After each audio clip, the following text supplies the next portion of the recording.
시청자 여러분 안녕하십니까? VOA 뉴스투데이 시작합니다. 미국 국무부는 올해 들어 계속된 북한의 탄도미사일 도발을 언급하면서 영내 평화와 안보에 북한보다 더 큰 도전은 없다고 지적했습니다.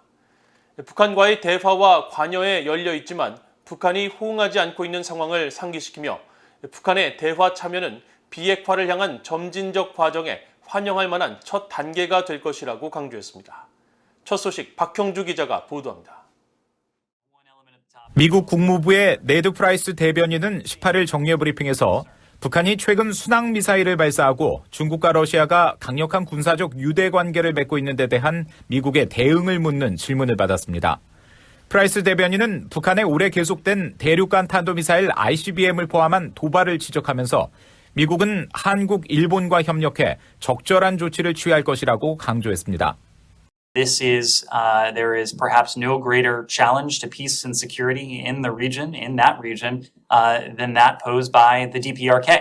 And in the face of the DPRK's provocations, including its multiple ballistic missile launches, including its ICBM tests and launches in recent months, we have taken action with our treaty allies, Japan and the ROK, to ensure readiness, to ensure appropriate deterrence against the threat that we collectively face from the DPRK. 프라이스 대변인은요, 한국 윤석열 정부가 북한과의 협상 초기 단계부터 적극적인 지원을 검토할 수 있다면서 제재 면제 논의 가능성을 언급한 것과 관련해 이 같은 조치가 가능할 것으로 보느냐는 질문을 받았습니다. 프라이스 대변인은 북한이 대화에 응하지 않고 있는 점을 지적하면서 북한의 대화 참여가 비핵화를 향한 점진적인 과정의 첫걸음이 될 수 있을 것이라고 밝혔습니다. We believe that diplomacy, direct dialogue, presents the best means by which to accomplish our collective task of the complete denuclearization of the Korean Peninsula, but we have not heard yet an affirmative response. Were the DPRK to accept the offer that they've heard from us, from our treaty allies in the region as well, that would be a welcome first step, and we could start the conversation from there about what those incremental steps would look like. 프라이스 대변인은 또 윤석열 대통령이 취임 100일 기자회견에서 한일 관계 개선을 강조했지만 양국 간 역사와 영유권 문제 등 갈등 현안이 산적한 상황에 대한 미국의 대응을 묻는 질문에는 북한의 위협에 대응하기 위한 미한일 3국 공조의 중요성을 거듭 강조했습니다.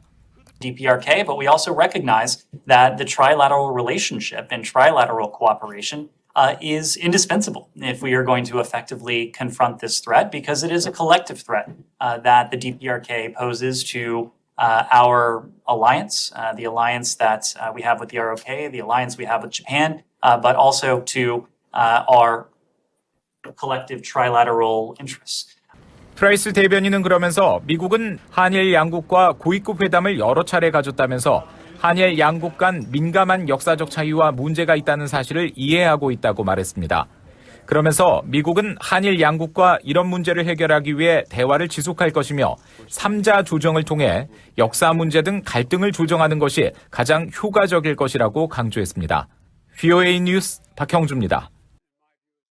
미국의 전문가들은 한국 윤석열 대통령이 일본과의 관계에 대한 새로운 구상을 제시하며 한일 관계 개선 의지를 적극적으로 밝히고 있는 것과 관련해 동북아시아 안보 역학을 바꿀 구상이라며 긍정적으로 평가했습니다. 또 일본 정부 역시 이런 한국 정부의 입장에 적극적으로 호응하는 태도를 보여야 한다고 강조했습니다. 이조은 기자가 보도합니다. 에반스 리비어 전 미 국무부 동아태 담당 수석 부차관보는 한국 윤석열 정부의 한일 관계 개선 의지와 관련한 질문에 일본에 대한 그런 접근법은 대담한 것이라며 윤 대통령이 북한에 대해 밝힌 담대한 구상보다 훨씬 더 중요할 것이라고 평가했습니다. 그러면서 윤 대통령의 이런 접근법이 잘 관리되고 일본이 윤 대통령의 선의에 상응하는 조치를 한다면 그것은 동북아의 안보 역학을 근본적으로 바꿀 수 있을 것이라고 강조했습니다. 리비어 전 수석 부차관보는 이어 한일 관계 개선을 위한 일본의 적극적인 태도도 필요하다고 지적했습니다. 한일 관계 개선을 위해 일본은 역사적 문제와 관련한 과거 일본 정부의 반성과 사죄의 성명을 존중함으로써 진정성을 보여줘야 한다는 겁니다.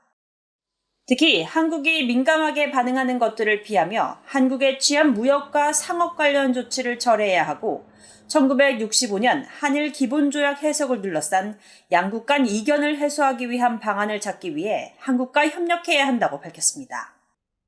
제임스 주말트 사사카와 평화재단 특별선임연구원도 윤석열 정부의 적극적인 관계 개선 의지에 일본 정부도 상응하는 조치를 취해야 한다고 지적했습니다.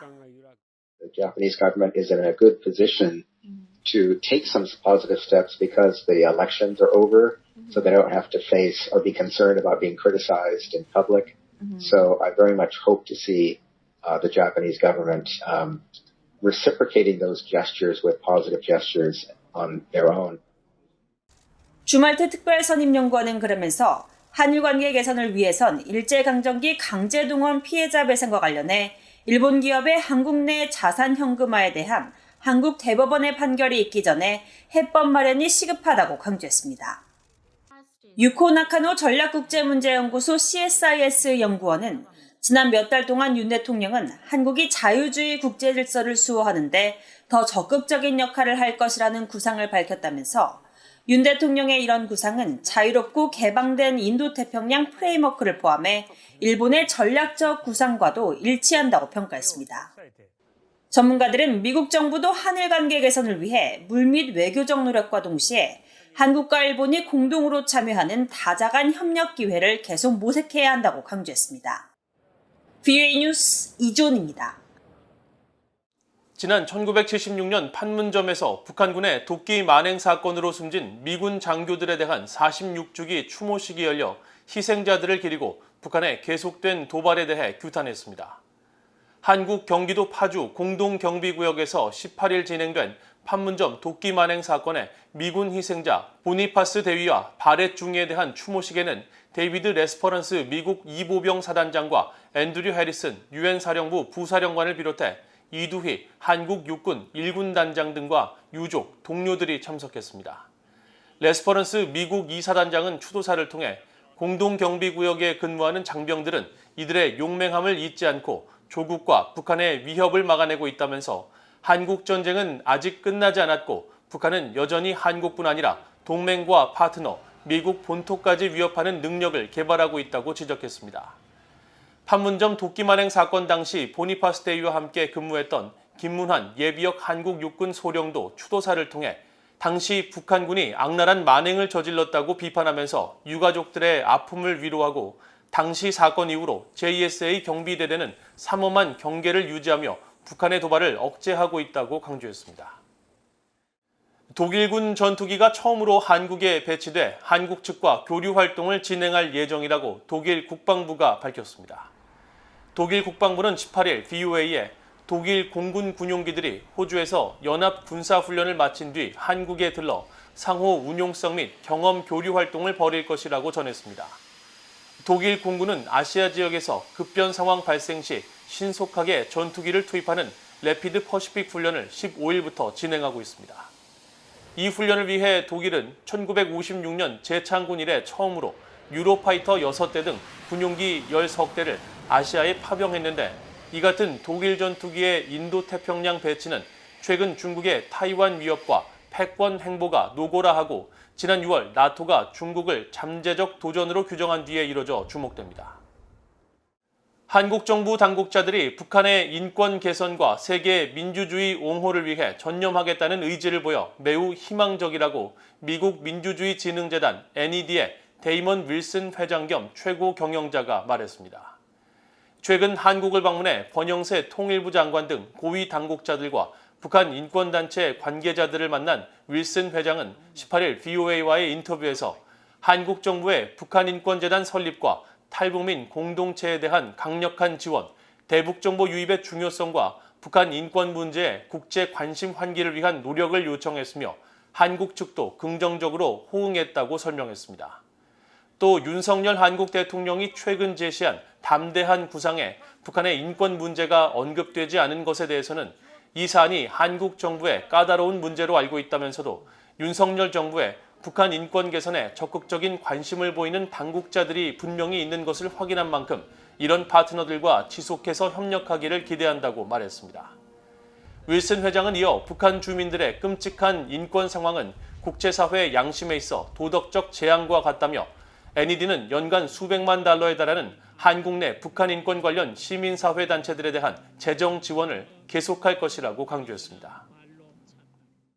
북한과 중국의 7월 교역액이 전달인 6월보다 2배 이상 증가해 북한 당국의 5월 코로나 발병 선언 이후 감소세에서 다시 회복하는 것으로 나타났지만 여전히 신종 코로나 바이러스 사태로 인한 국경 봉쇄 이전의 절반 수준에 못 미치는 것으로 파악됐습니다. 중국 해관총서가 18일 공개한 무역 자료에 따르면 7월 북중 교역액은 7,272만 달러로 나타났으며 이 중 북한의 수입액은 5,974만 달러로 전달보다 209% 증가했고 대중 수출액은 1,298만 달러로 전달에 비해 423% 늘었습니다.